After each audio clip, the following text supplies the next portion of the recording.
Training? ನಾನು ಹನುಮಂತರಾವ್ ಮಗಳು, ನನಗ್ ಟ್ರೈನಿಂಗ? ನನಗೆ ರಾಜಕೀಯ ಅಂದ್ರೆ ಆಟ. ಕಾರ್ಯಕರ್ತರನ್ನ ಹ್ಯಾಂಡಲ್ ಮಾಡೋ ರಾಜಕೀಯ ನಂಗೆ ಬೇಕಾಗಿಲ್ಲ. ಇಲ್ಲ, ಹುಟ್ಟತಾನೆ ಎಲ್ಲರೂ ಪ್ರೈಮ್ ಮಿನಿಸ್ಟರ್ ಆಗ್ಬಿಟ್ಟಿರ್ತಾರೆ. ನಿಮ್ಗೆ ಮನೇಲಿ ನಡೆಯೋ ರಾಜಕೀಯನೇ ಅರ್ಥ ಆಗಲ್ಲ, ಇನ್ ರಾಜ್ಯದ ರಾಜಕೀಯ ಎಲ್ಲ ಅರ್ಥ ಆಗತ್ತೆ ಹೇಳಿ? ಸುಮ್ನೆ ಮಾತಾಡ್ಬೇಡಿ, ನಿಮ್ ಅಣ್ಣನ್ ಮೌತ್ ಪೀಸ್ ತರ. ನೋಡು, ನಿನಗಂತೂ ನೋಡಿದ್ರಲ್ಲೆಲ್ಲ ರಾಜಕೀಯನೇ ಕಾಣುತ್ತೆ. ಕಾಮಾಲೆ ಕಣ್ಣು ನಿನ್. ಹೌದು, ಲಾಸ್ಟ್ ಟೈಮ್ ನನಗೆ ಟಿಕೆಟ್ ಕೊಡಿಸ್ತೀನಿ ಅಂತ ಹೇಳಿದಾಗ ಎಲ್ಲಿ ಹೋಗಿತ್ತು ಈ ರೂಟ್ ಲೆವೆಲ್? ಇದು ನಿಮ್ಮ ಅಣ್ಣ ಮಾತಾಡ್ತಿರೋ ಮಾತಲ್ಲ ಹರಿ, ಅವಳು ಮಾತಾಡಿಸ್ತಾ ಇರೋದು. ಇದು ಇದು ರಾಜಕೀಯ. ಯಾರು ಆ ಅವಳು? ಇನ್ಯಾರು? ಸಾವಿತ್ರಿನ? ಅವಳ ಹೆಸರು ಹೇಳಕ್ಕೂ ನಂಗೆ ಹೇಸಿಗೆ ಆಗತ್ತೆ. ಆಗ್ಬೇಕಾದ್ದೆ, ಆ ಹೆಸರು ಹೇಳೋಕ್ಕೂ ಒಂದು ಯೋಗ್ಯತೆ ಇರಬೇಕು. ಹೋದ ತಿಂಗಳ ಬ್ಯಾಂಕ್ ಸ್ಟೇಟ್ಮೆಂಟ್. ನಾಮಕರಣಕ್ಕೆ ಎಷ್ಟು ಖರ್ಚು ಮಾಡಿದೆ ಸಾವಿತ್ರಿ? ಲಕ್ಷಾಂತರ ರೂಪಾಯಿ ಖರ್ಚು ಮಾಡೋಷ್ಟು ಗ್ರ್ಯಾಂಡ್ ಆಗಂತೂ ನಾಮಕರಣ ಮಾಡಲಿಲ್ಲ. ಆದ್ರೂ at A time 1 lakh draw ಮಾಡಿದ್ಯಾ? ಯಾಕೆ?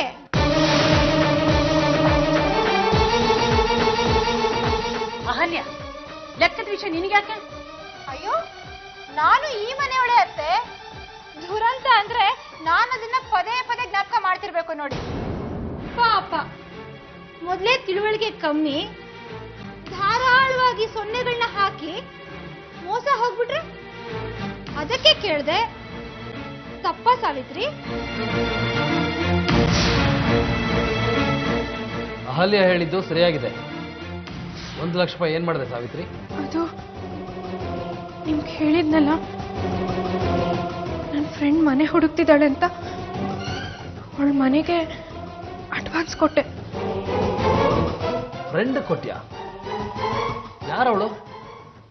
ಏನ್ ಹೆಸರು ಅವಳದು? ಕಥಮ್ಮ? ಇಲ್ಲ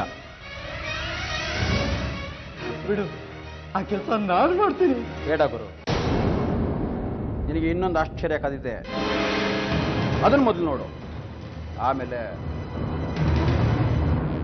ಇವನ್ನೇನು ಮಾಡ್ತೀಯೋ ಮಾಡಿ. ಏನ್ ಹೆಸರು ಸಾವಿತ್ರಿ? ವಿಮಲಾ ಅಂತ. ಅವಳು ನಮ್ಮಮ್ಮನೂರ್ನೋಳು. ನೀವು ಅವಳನ್ನ ನೋಡಿಲ್ಲ. ಆಯ್ತಾ? ನಿನ್ ಪ್ರಶ್ನೆಗೆ ಉತ್ತರ ಸಿಕ್ತಾ? ಉಳಿದಿದ್ದನ್ನ ಅವ್ರ ಗಂಡ ನೋಡ್ಕೊತಾರೆ. ನಡಿ.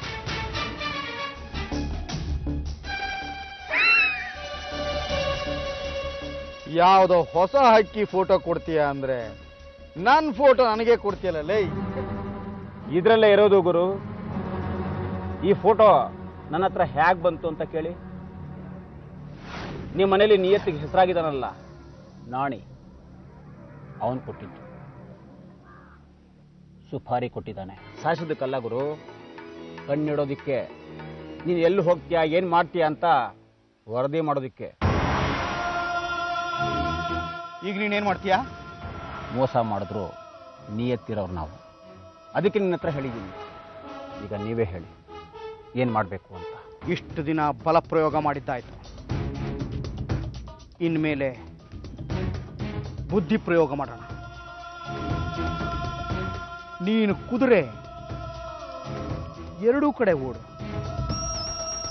ಜೂಜಿನಲ್ಲಿ ಯಾರು ಗೆಲ್ತಾರೆ ನೋಡೇ ಬಿಡೋಣ.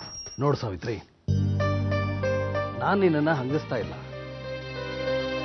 ಅಹಲ್ಯ ಹಾಗೆ ಹೇಳಿದ್ಲು ಅಂತಂದ್ಮೇಲೆ ನಾನು ಯೋಚಿಸ್ತಾ ಇದ್ದೀನಿ.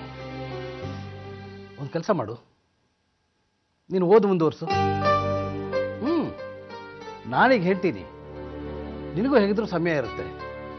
ನೀನು ಇವಾಗ ಓದಲಿಲ್ಲ ಅಂತಂದ್ರೆ ಆ ಗಣೇಶ ಇದ್ದಾನಲ್ಲ, ಅವನು ನಿನ್ನ ಪೆದ್ದಕ್ಕ ಅಂತ ಹಂಗಕ್ಕೆ ಶುರು ಮಾಡ್ತಾನೆ. ನೋಡು, ನೀನು ಜಾಣೆ, ಚೆನ್ನಾಗಿ ಓದ್ತೀಯ. ಆಮೇಲೆ ನಿನಗೆ ಯಾರು ಏನು ಹೇಳೋ ಆಗಿಲ್ಲ.